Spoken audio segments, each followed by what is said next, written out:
Welcome to WEFM's 3 p.m. news. I am your presenter, Jessica Klein. First, on the local scene. The fiscal measures for Budget 2023 will focus on the reduction of income taxes for both individuals and corporations and increases in user fees for some services to maintain a level of parity with the cost of delivering these services and the airport service. In reference to St. Vincent and the Grenadines Finance Minister Camilo Gonçalves, on June 12, 2021, in the midst of the COVID-19 pandemic, the airport service was reduced from $100 to $50.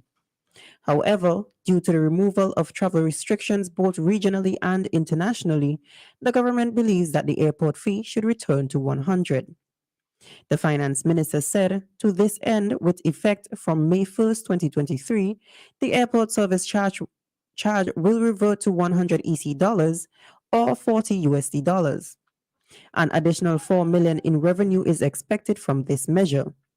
These funds will flow directly to the Argyle International Airport to bolster operations. Rainforest Seafood has contributed $14 million to the local economy of SVG since it began full operations in February of 2022. The company has also purchased more than 750,000 pounds of seafood from local fishermen from Oria to Union Island, according to the Finance Minister Camilo Gonçalves.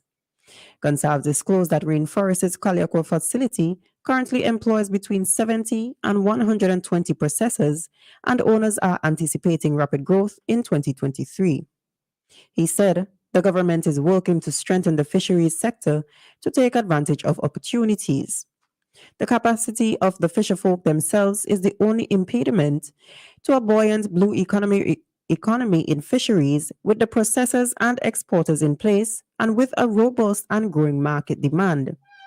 Gonçalves said, in order to introduce more young people to fishing as a lucrative career option, the government will support fleet expansion, training, and outreach initiatives. Still on the local scene, the Minister of Finance to St. Vincent and the Grenadines, Camilo Gonçalves, during his presentation of the 2023 budget, said individuals who provide evidence that they ordered their vehicles for importation by November 15, 2022, will be evaluated under the former customs taxes regime. The Finance Minister said, cars ordered from Asia take a while to arrive to St. Vincent and the Grenadines. When we changed the tax and tariff structure, many consumers' 12-year-old vehicles were already on their way to Port Kingstown. Under the altered approach, those older automobiles would suffer. Therefore, vehicles with proof of purchase before November 15th will be assessed under the previous system. However, the Customs Department will use all the legal resources at its disposal to deal with any attempts to fabricate paperwork in order to choose different regulations for various types of automobiles.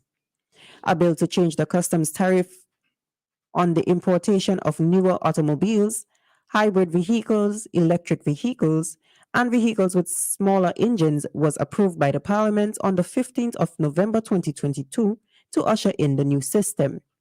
The newly implemented import levies are intended, among other things, to discourage the importation of older vehicles. On the regional scene, St. Lucia's Ministry of Health has announced that it is keeping a close eye on the emergence of new COVID-19 variants and subvariants and will continue to update the public. Chief Medical Officer Dr. Sharon Belmar George noted that in addition to COVID-19, other respiratory viruses are circulating and that St. Lucia may be facing a similar clinical presentation to COVID-19. She also noted that there has been a steep increase in influenza and respiratory syncytial virus cases in several countries. The CMO disclosed during the last 3 months of 2022, a spike was noted in children less than 5 years of age, presenting with respiratory signs and symptoms. But she disclosed that St. Lucia has since seen a reduction in these cases. Still on the regional scene, Barbados' National Council on Substance Abuse, NCSA, is focusing on spreading awareness about drug abuse in the workplace this month and provides assistance for employees and employers where needed.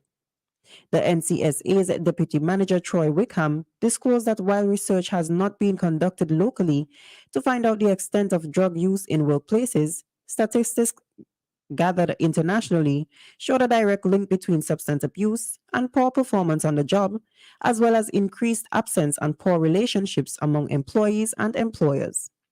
In light of this, the Council themed this year's Drug Awareness Month, Our Workplace and Our Future, Our Workplace. Wickham also said that the Council will be seeking to encourage organizations to become recovery friendly workplaces to encourage a healthy, safe, and productive work environment where employers, employees, and the wider community can work together for positive change and remove barriers for those impacted by substance use and abuse.